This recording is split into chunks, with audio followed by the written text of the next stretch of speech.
Good morning, year ones. I hope you are well today and ready for another fun maths lesson.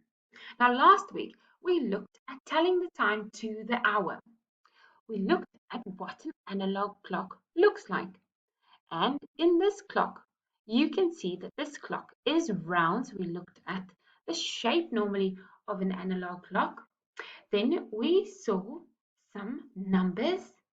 Yes, we saw the numbers 1, 2, 3, 4, 5, 6, 7, 8, 9, 10, 11, and 12. Then we said that we could see hands on the analog clock. We see a minute hand, and a minute hand is normally the long hand. And then we also saw the short hand, and the short hand points to the hours. Last week, we looked at telling the time to the hour. On this clock, I can now see that my minute hand is pointing straight at the 12 and my hour hand is pointing to the 9, which tells me that it is 9 o'clock. When I move my minute hand, an hour has passed and now it is 10 o'clock. If the minute hand moves around the analog clock, it means 60 minutes has passed.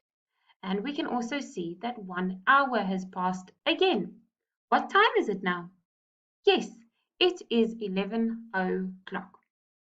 Now, this week we are going to be looking at half past the hour, which means half of the hour has passed, but it's not yet the next hour.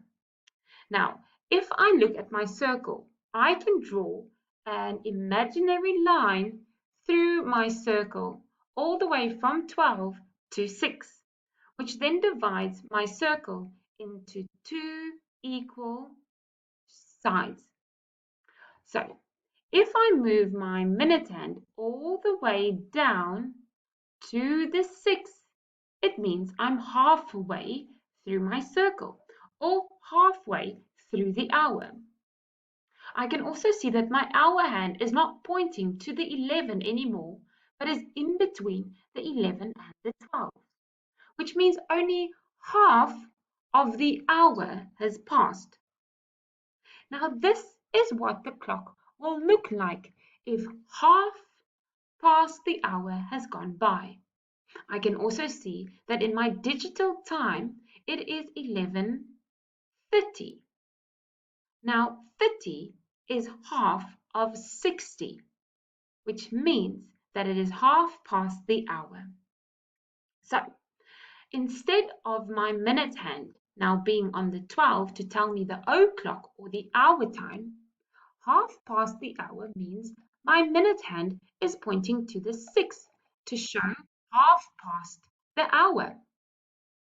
So I can also see again that my hour hand is in between the 11 and the 12. And we know that it was 11 o'clock and now it is half past the hour of 11 o'clock.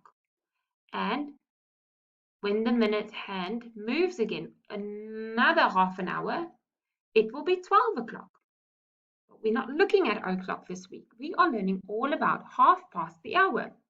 Now, let's see if another half an hour passes by, what the clock will look like. So now it is 12 o'clock, and I can also see in my digital time it is 12 o'clock.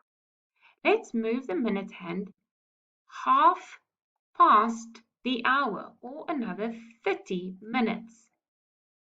Now we can see that my hour hand is in between the 12 and the 1. So it is on its way to 1 o'clock, but it's not yet 1 o'clock. It was 12 o'clock. So I know that it is half past my previous hour, which was 12 o'clock, so it's half past 12. Well done. Let's see if we can use what we've learned now in the rest of our activity.